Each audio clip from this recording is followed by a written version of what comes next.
Gare à la maîtresse de Blandine Aubin.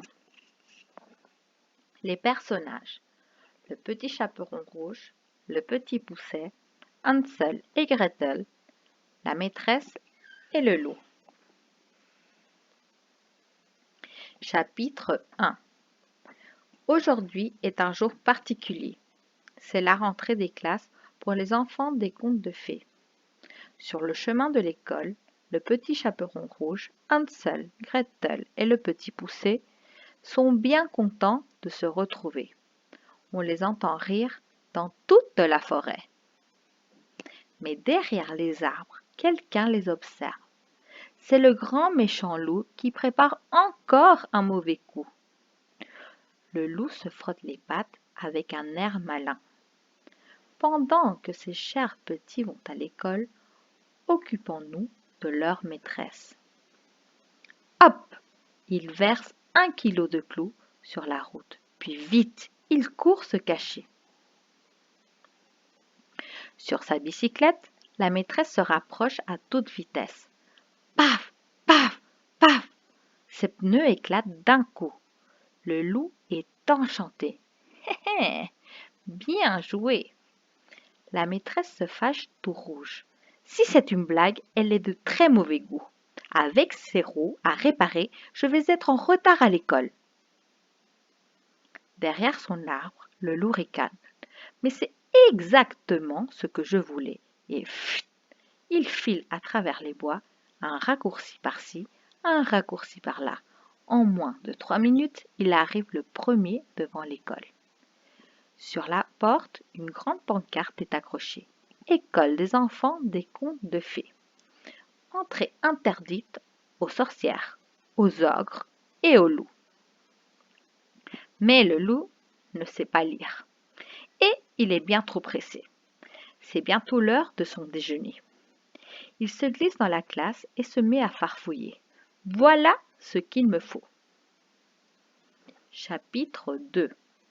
Dans le placard, la maîtresse a laissé des souliers vernis, une robe fleurie et un joli foulard gris. En un rien de temps, le loup est métamorphosé. Il se lèche les babines et sort son grand livre de cuisine. Dans la cour de récréation, tous les enfants sont arrivés. Le loup les accueille avec un grand sourire. « Entrez les enfants, entrez !» Le petit chaperon rouge le regarde étonné. « Maîtresse, comme vous avez de grandes oreilles, c'est pour mieux t'entendre, grogne le loup gêné. Maîtresse, comme vous avez de grandes dents. Ah non, ça ne va pas recommencer. Chaperon rouge au dernier rang. »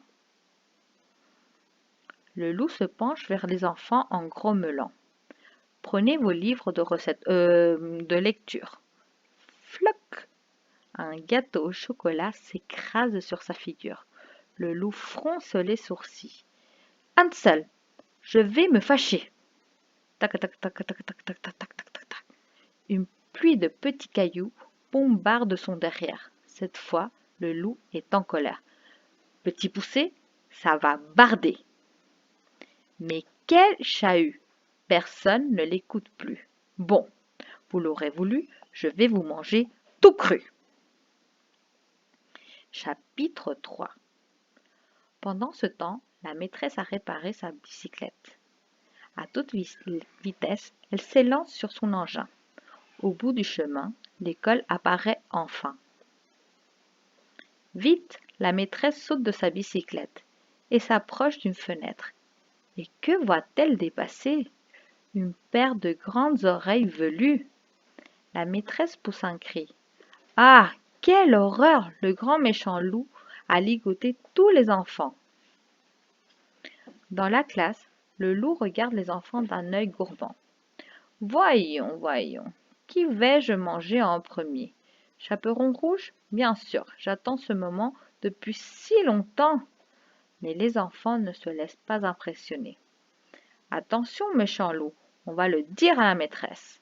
Le loup s'esclaffe. La maîtresse, laissez-moi rire. Je me demande où est-elle à l'heure qu'il est. juste derrière ton dos, gros nigaud. Ni une, ni deux, la maîtresse attrape le loup par les oreilles. Alors, tu ne sais pas lire? Entrée interdite au loup. Le loup se met à bafouiller. Non, je ne sais pas lire. Eh bien, il n'est pas trop tard pour apprendre. Pendant la récréation, tu vas rester avec moi et tu copieras 100 fois. Un loup qui fait des trous dans les roues est un vilain filou. Fin.